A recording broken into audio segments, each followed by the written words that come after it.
ചരിത്രത്തിൻ്റെ പുളകവും സംസ്കാരത്തിൻ്റെ എക്കാലത്തെയും ഏറ്റവും ശക്തമായ പ്രചോദനവുമായിട്ടുള്ള മഹാത്മാവിൻ്റെ സ്മരണയിൽ ലീനമായ സദസ്സിലെ എൻ്റെ ബഹുമാന്യ സഹോദരന്മാരെ, സഹോദരിമാരെ, വേദിയിലുള്ള ബഹുമാന്യരെ, നമുക്ക് ഏറ്റവും അഭിവന്ദ്യനായ ഗാന്ധിജി വിഭാവനം ചെയ്ത മാനവമൈത്രിയുടെയും സാമൂഹിക സമാധാനത്തിൻ്റെയും കേരളത്തിലെ വലിയ ധ്വജവാഹകനായ ഡോക്ടർ അലക്സാണ്ടർ ജേക്കബ് IPS അവറുകളെ,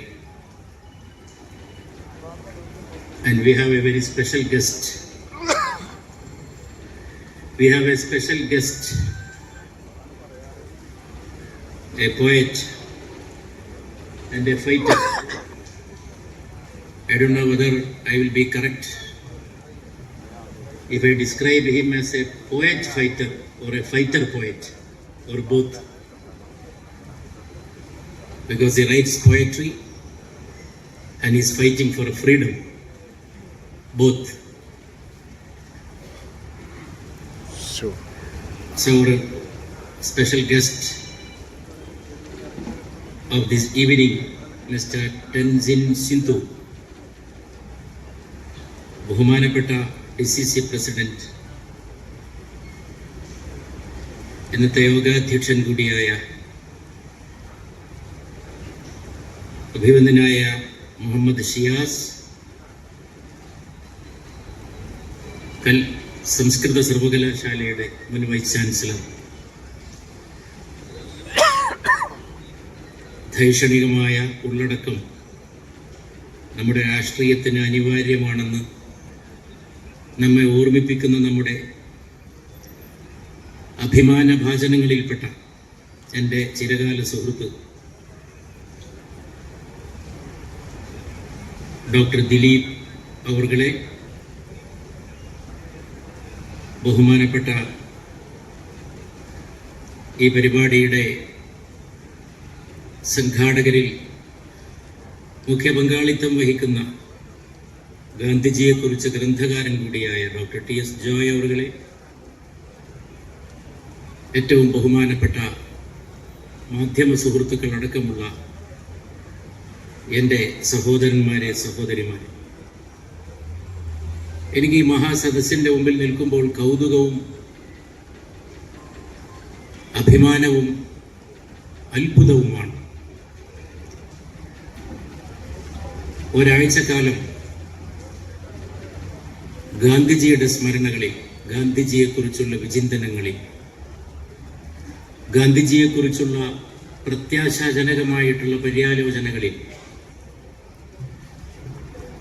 കേരളത്തിൻ്റെ കേന്ദ്രസ്ഥാനമായ എറണാകുളം പട്ടണത്തിൻ്റെ മധ്യത്തിൽ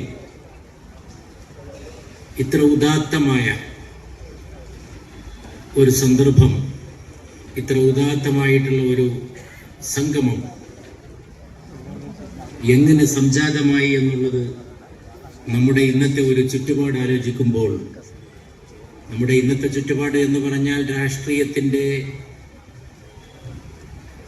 തിരക്കുകൾക്കിടയിൽ ഇത്തരം അടിസ്ഥാനപരമായിട്ടുള്ള കാര്യങ്ങൾ ചിലപ്പോൾ മറന്നുപോകുന്ന അല്ലെങ്കിൽ അവഗണിക്കപ്പെടുന്ന ഒരു സാഹചര്യത്തിൽ ഇതെങ്ങനെ സുസാധ്യമായി എന്നുള്ളത് എന്നെ വളരെയേറെ അത്ഭുതപ്പെടുത്തുകയാണ്. എറണാകുളം DCCയെ അഭിനന്ദിക്കുക എന്ന് പറഞ്ഞാൽ അത് ചെറിയ വാക്കായിരിക്കും, അത് വളരെ ചെറിയ വാക്കായിരിക്കും. ഞാൻ പറയുന്നത്, കാലങ്ങൾ കഴിഞ്ഞാലും ഈ കായലിൻ്റെ തീരത്ത് മഹാത്മാവിൻ്റെ പദനിസ്വനം പതിറ്റാണ്ടുകൾക്ക് ശേഷം വീണ്ടും ആ പദനിസ്വനം ഇവിടെ കേൾപ്പിക്കുമാറാക്കിയതിൻ്റെ പേരിൽ ഇതിൻ്റെ സംഘാടകരും ധന്യരാകുന്നുവെന്ന് മാത്രമല്ല, അവർ എക്കാലവും ഓർക്കപ്പെടുന്ന ഒരു സേവനത്തിനാണ് ഇറങ്ങിയിട്ടുള്ളത്. കോൺഗ്രസിന്റെ പല പരിപാടികളിൽ സംബന്ധിക്കുന്ന ഒരാളാണ് ഈ എളിയവൻ. കോൺഗ്രസിന്റെ മഹാന്മാരായ നേതാക്കന്മാരുടെ സാമീപ്യ സമ്പർക്കത്തിന് ഇഷ്ടം പോലെ ഉണ്ടായിക്കൊണ്ടിരിക്കുന്ന ഒരാളാണ്. ചിലപ്പോഴൊക്കെ സമുന്നതരായ ദേശീയ നേതാക്കളുടെ പരിഭാഷകനാകാൻ അവസരം കിട്ടിയിട്ടുള്ള ഒരാളാണ്. ആത്മപ്രകാശനമാണ്, ഓരോ വ്യക്തിയുടെയും സെൽഫ് എക്സ്പ്രഷനാണ്, സ്വത്വാവിഷ്കാരമാണ്. ആ സ്വത്വാവിഷ്കാരത്തിന്റെ മാർഗത്തിൽ ഗാന്ധി നിലകൊള്ളുകയുണ്ടായി. ഗാന്ധിജിയുടെ വീക്ഷണങ്ങൾ, ഗാന്ധിജിയുടെ അഭിവീക്ഷണങ്ങൾ, ആ അഭിവീക്ഷണങ്ങളൊക്കെ മനുഷ്യന്റെ അകത്തേക്ക് മനുഷ്യനെ മാടി വിളിച്ചുകൊണ്ടുള്ളതാണ് നമുക്ക് കാണാൻ സാധിക്കും. ഇന്ന് പുറം ജീവിതം എന്ന് പറയുന്ന ഒന്നേ ഉള്ളൂ, ബാഹികമായ ജീവിതം മാത്രം, എക്സ്റ്റേണൽ ലൈഫ്. മനുഷ്യന്റെ ഇന്റേണൽ ലൈഫ്, മനുഷ്യ നീ കാണുന്ന രൂപമല്ല, നിനക്കൊരു യാഥാർത്ഥ്യമുണ്ട് എന്ന് ഗാന്ധി നിരന്തരം ഓർമ്മിപ്പിച്ചു. രൂപവും യാഥാർത്ഥ്യവുമാണ് ലോകത്തിൽ നടക്കുന്ന ഏറ്റവും വലിയ രണ്ട് സംഘർഷണങ്ങൾ. രൂപവും യാഥാർത്ഥ്യവും, the reality and the form. Form മാത്രമാണ് പുറത്ത്, ആ ഫോമിന് വേണ്ടി മാത്രമുള്ളതാണ്. പ്രത്യേകിച്ച് ദേഹപൂജയുടെ ഒരു കാലത്താണ് നാം ജീവിക്കുന്നത്. ദേഹപൂജയുടെ കാലം. ആ ദേഹപൂജയിൽ നിന്ന് മനുഷ്യനവന്റെ ആത്മാവിലേക്ക് തിരിഞ്ഞു നടക്കണം എന്ന് പഠിപ്പിക്കുന്ന ദർശനമാകുന്നു ഗാന്ധി. തന്നിലേക്ക് തിരിഞ്ഞു നോക്കുക.